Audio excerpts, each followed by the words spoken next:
Hello बच्चों, class 12th exercise 10.4 के महत्वपूर्ण क्वेश्चन, इम्पोर्टेंट क्वेश्चन चल रहे थे। अमित सर की क्लास में फिर से आपका स्वागत है। ये 10.4 के अपने महत्वपूर्ण सूत्र थे, पहले पिछले वीडियो में पढ़ चुके हैं।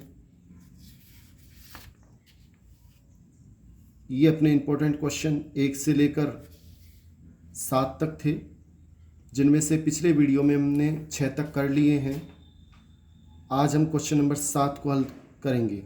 क्वेश्चन 7 इस प्रकार है, और 2023 में आ भी चुका है ये क्वेश्चन कि I.J क्रॉस के इसका मान ज्ञात करना है। कैसे हल करेंगे, ध्यान दें। क्वेश्चन इस प्रकार है कि I.J क्रॉस के प्लस J.I क्रॉस के प्लस K.I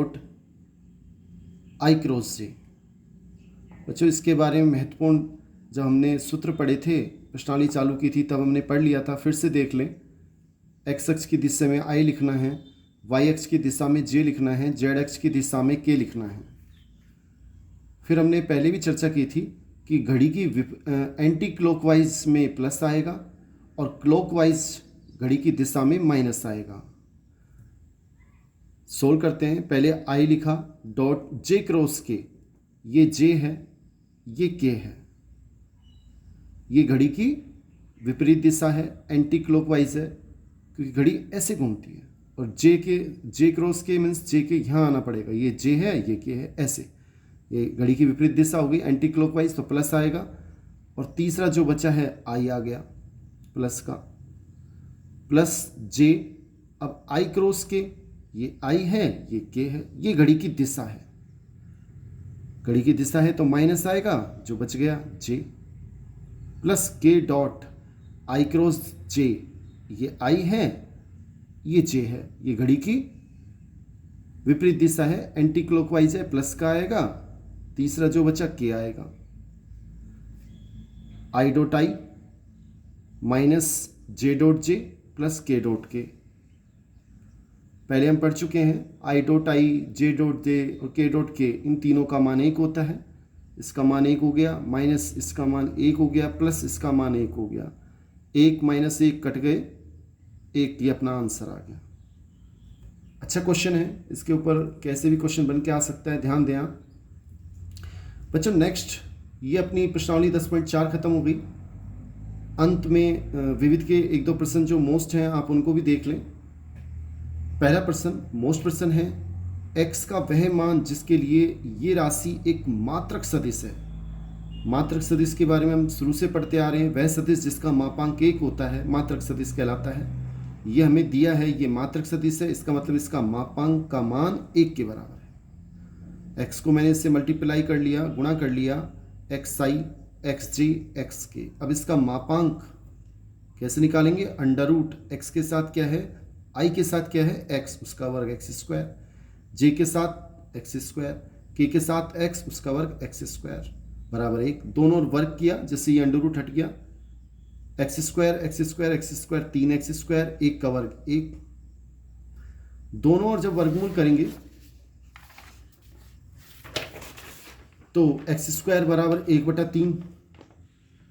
दोनों और जब अपन वर्ग करेंगे, ये अपने पास आया x स्क्वायर का मान, पहले 1/3, 3 का भाग दे दिया, और दोनों ओर जब वर्गमूल करेंगे तो x बराबर आ जाएगा प्लस माइनस 1 का वर्गमूल 1, 3 का वर्गमूल अंडर रूट 3। ये अपना आंसर आ गया। अच्छा क्वेश्चन है। क्वेश्चन नंबर 2 देखें। यदि a सदिश व b सदिश के बीच कोण थीटा है तथा a सदिश डॉट b सदिश ग्रेटर देन इक्वल टू 0 है, तब हमें थीटा का मान बताना है। ए सदिश और बी सदिश का अदिश गुणनफल का मान, डॉट प्रोडक्ट का मान धनात्मक है या 0 के बराबर है। थीटा का मान ज्ञात करना है। देखो दिया है ए सदिश डॉट बी सदिश ग्रेटर देन इक्वल टू 0। ए सदिश डॉट बी सदिश का मान सूत्र हम पढ़ चुके हैं, मोड ए सदिश मोड बी सदिश कोस थीटा, इसका मान ग्रेटर देन इक्वल टू 0 होगा। मोड ए सदिश एक धनात्मक राशि होती है, मोड बी सदिश धनात्मक राशि होती है। अपन ने इन दोनों का इस 0 में भाग दे दिया, ये दोनों ओर भाग दे दिया। भाग देंगे तो ये चिन्ह नहीं बदलेगा। कोस थीटा का मान ग्रेटर देन इक्वल टू 0। अगर ये माइनस होते फिर भाग देते तो चिन्ह बदल जाता, या आप ऐसे भी समझ लें ये धनात्मक राशि है, ये धनात्मक राशि है, धनात्मक को धनात्मक से गुणा करेंगे तो धनात्मक राशि आएगी। फिर ये कोस थीटा है, ये धनात्मक राशि ही होगी, तभी इस पूरे का मान ग्रेटर देन इक्वल टू 0 होगा, क्योंकि ये धनात्मक राशि है, ये माइनस होता तो फिर ये 0 से कम होता। ये धनात्मक है, ये धनात्मक, तो निश्चित ही ये भी धनात्मक होगी, greater than equal to 0। Cos theta का मान 0 से बड़ा या 0 हम 11वीं क्लास में पढ़ चुके हैं, ASTC। ये फर्स्ट क्वाड्रेंट होता है 0 डिग्री से 90 डिग्री के बीच में,